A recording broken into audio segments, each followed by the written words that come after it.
Thank you. Thanks everyone for coming to tonight's show.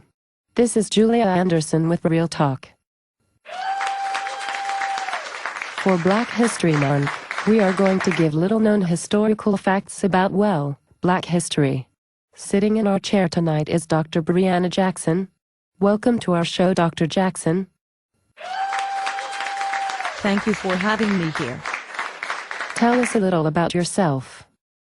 I have a PhD in African Studies with an emphasis on world history. And who are you going to talk about today? I am going to present to you comedian, writer, author, social critic, entrepreneur, and nutritionist Dick Gregory. Please continue.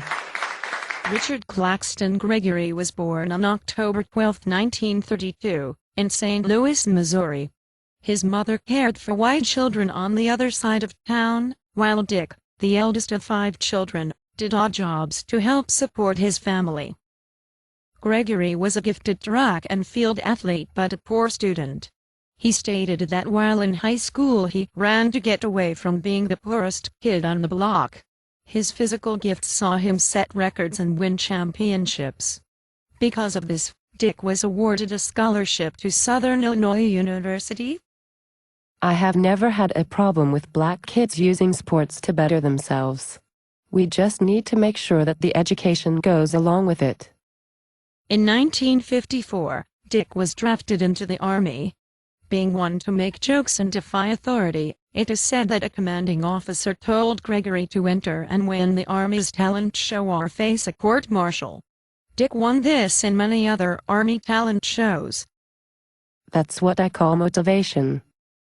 Wanting to start a career in comedy, Dick went to Chicago where he was part of a group of Black comedians that included Bill Cosby, Nipsey Russell, and Godfrey Cambridge, who weren't what was considered step and fetch it comedians. What do you mean by a step and fetch it comedians, Dr. Jackson? These 4 men didn't base their comedy on the "I'm just a po' black boy" routine. These men used intelligence in their comedy. Now that you mentioned that, Dr. Jackson, I have watched and listened to all of these men and they did indeed use intelligence in their humor. And except for Gregory, Cambridge, Cosby, and Russell didn't use profanity in their acts. Needing a comedian and remembering his work, Hugh Hefner of the Playboy Club hired Gregory to take over for a show. That led to a 6-week stint at the club. Again, for that time, it was rare for a Black comedian to entertain white patrons. So Hef helped break the color line? He sure did. Influenced by the times, Dick used racial and social unrest as material and motivation for his comedy. His book, titled Nigger, was a somewhat autobiographical account of his life. The book was called Nigger? Yes. And supposedly Gregory would walk out on stage and hand a book to the closest white woman and say, "Here, take a nigger to bed with you." Yikes. But it is kind of funny when you think about it. Especially for the time in which it was said. Dick and his wife Lillian have 10 children together and have been married since 1959. Dick's social activism and criticism of the United States government and its policies put him on Nixon's enemies list of people to watch. COINTELPRO in action. Gregory has always spoken out for the underdog, including women. He was one of the few male celebrities to stand up and say that women should be paid the same as men.